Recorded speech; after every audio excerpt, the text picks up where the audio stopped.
अम्मा की बात सुनकर उज़्मा ने जल्दी से अपनी कमीज़ का एक और बटन खोल दिया। उज़्मा बाजी का गला वैसे भी बहुत खुला होता था, लेकिन अब जो इन्होंने अपनी एक बटन मज़ीद खोला तो इनके सीने की तरफ जाती हुई लकीर कुछ और गहराई तक दिखाई देने लगी। इसके बाद इन्होंने अपनी कमीज़ को थोड़ा और सेट किया तो इसे उज़्मा बाजी का सीना इस हद तक नुमाया हो गया कि अब बस अपने सीने को आखिरी हद तक नुमाया करने के बाद इन्होंने अम्मा की तरफ देखा और बोले ये ठीक है। तो अम्मा उज़्मा बाजी के सीने को खा जाने वाली नज़रों से देखते हुए कहने लगी, तुम्हारे सीने को देखकर कहीं बच्चा बेहोश ही ना हो जाए। और फिर कहने लगी, तैयार हो जाओ, मैं उसे बुलाने लगी हूँ। और फिर इन्होंने वहीं से आवाज़ लगाते हुए कहा कि आदिल बेटा ज़रा भागकर फ्रिज से एक गिलास पानी तो ले आना।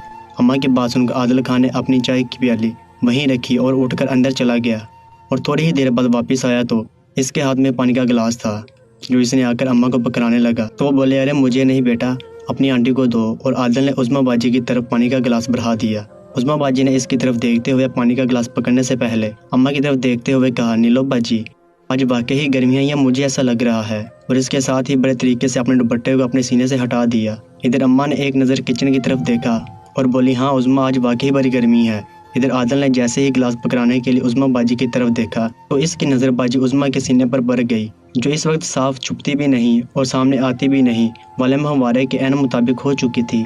इतनी शफाफ और ज़बरदस्त सीन देखकर आदिल खान बाजी उज़्मा को पानी का गिलास पकड़ाना भूल गया और उज़्मा बाजी की नीम बरहना सीने की तरफ देखने लगा। इतने में उज़्मा बाजी ने इसके हाथ से पानी का गिलास पकड़ा और गुटा गुट पीकर वापस गिलास को इसके हाथ में पकड़ा दिया और बोली, शुक्रिया भाई। आदिल खान उज़्मा के सीने की तरफ देखते हुए जैसे ही वापसी के लिए मुड़ा तो अम्मा कहने लगी, बेटा अगर बुरा ना मानो तो एक गिलास मेरे लिए भी ले आओगे। अम्मा की फरमाइश सुनते ही आदिल तेजी से वापस मुड़ा और किचन की तरफ चला गया। इसके जाते ही उज़्मा कहने लगी, हाँ नीलो बाजी आपका तजर्बा क्या कहता है। तो अम्मा ने इसकी तरफ देखकर कहा कि तुमने इसकी आंखों की तरफ नहीं देखा जो मुझसे ये बात पूछ रही हो। तो उज़्मा बाजी अपनी बाईं आंख मीच कर कहने लगी, नहीं यार मेरा सारा ध्यान इसके निक्कर के बीच में था। और हंस परी और कहने लगी, इसीलिए तो मैं तुमसे पूछ रही हूँ। तो अम्मा कहने लगी, अरे बाबा गोरा घास नहीं खाएगा तो क्या खाएगा। फिर बोली, मुझे तो ये लड़का बड़ा ही हॉट लगता है। तो उज़्मा बाजी अपने होंठों पर ज़ुबान फेरते हुए कहने लगी, तो फिर क्या ख्याल है तुम्हारा। तो अम्मा बोली, वही ख्याल है जो एक हॉट औरत का एक हॉट मर्द के बारे में या प्यासे का पानी के बारे में होता है। इतने में आदिल पानी लेकर आता हुआ दिखाई दिया तो उसे देखकर अम्मा उज़्मा बाजी से मुखातब होकर बोली, तुम दुपट्टा वापस ले लो कि अब सीना दिखाने की मेरी बारी है। और अम्मा की बात सुनकर बाजी उज़्मा ने जल्दी से अपने सीने को ढांप लिया। इतने में आदिल खान अम्मा के करीब पहुंच चुका था। इसने अम्मा की तरफ हाथ बढ़ाते हुए चोरी चोरी उज़्मा बाजी के सीने की तरफ निगाह डाली तो उसे वहां अपने मतलब की चीज़ नजर न आई और वो थोड़ा मायूस सा हो गया। यह देखकर अम्मा कहने लगी, आदिल बेटा पूछना याद नहीं रहा तुम्हारे पेपर कैसे हुए थे। तो आदिल अम्मा की तरफ देखते हुए कहने लगा, बहुत अच्छे खाला। और इसी दौरान इसकी नज़रें अम्मा के सीने पर पड़ गई। उज़्मा के मुकाबले में अम्मा का सीना ना सिर्फ ये कि बहुत भारी था बल्कि इनकी उठान भी बड़ी ज़बरदस्त थी। इसलिए अम्मा के सीने को देखकर एक लम्हे के लिए तो आदिल खान हैरान ही रह गया और अम्मा के सीने को देखते हुए अपने खुश्क होंठों पर ज़ुबान फेरने लगा। इतनी देर में अम्मा ने इसके हाथ से पानी का गिलास लिया और घूंट घूंट पीने लगी और आदिल को मुखातब करके बोली, आप इनको जानते हो। तो आदिल चोरी से अम्मा के सीने की तरफ देखते हुए कहा, नहीं खाला। तो अम्मा कहने लगी, इनका नाम उज़्मा है और ये हमारी हमसाई है। और फिर इन्होंने पानी पीते अचानक गिलास आदिल की तरफ बढ़ा दिया और कहने लगी, एक मिनट के लिए ये पकड़ो प्लीज़। और ऐसे जाहिर किया कि जैसे इनको कहीं शदीद खारिश हो रही हो। ये देखकर उज़्मा बाजी ने हैरानगी की एक्टिंग करते हुए कहा, क्या हुआ बाजी। तो अम्मा अपने सीने के अंदर हाथ ले जाते हुए कहने लगी, पता नहीं सुबह से मुझे यहाँ बहुत खारिश हो रही है। अम्मा की बात सुनकर उज़्मा ने तशवीश भरे लहजे में कहा, मैंने पहले भी कहा था कि नीलो बाजी आपके यहाँ किसी कीड़े ने काटा है। तो अम्मा ने खारिश के बहाने अपने सीने की हल्की सी झलक कराते हुए बज़ाहिर उज़्मा से कहने लगी, देखना यार मेरी जिल्द किस कदर सुर्ख हो रही है। और अपना आधा सीना बज़ाहिर उज़्मा लेकिन आदिल को दिखाया। और फिर इन्होंने अचानक ऐसे रिएक्ट किया कि जैसे इन्हें याद ही नहीं रहा था कि आदिल भी वहाँ खड़ा है। और जल्दी से अपने सीने को दुपट्टे से ढक कर बोली, सॉरी बेटा। और इसके हाथ से पानी का गिलास लेकर एक सांस में ख़त्म कर लिया और उसे देखकर बोली, जीते रहो, बहुत शुक्रिया। नाजरीन, आपसे एक छोटी सी रिक्वेस्ट है कि वीडियो को ज़रूर एंड तक देखें। हम इतने मेहनत से आपके लिए ऐसी स्पेशल स्टोरीज बनाते हैं। हमारे चैनल को ज़रूर सब्सक्राइब करें और साथ नजर आने वाले बेल आइकॉन के बटन को भी प्रेस कर दें ताकि हमारी आने वाली हर नई वीडियो का नोटिफिकेशन आपको मिल सके। मज़ीद ऐसी दिलचस्प और लुत्फ़ अंदोज़ कहानियों के लिए हमारे साथ रहिएगा।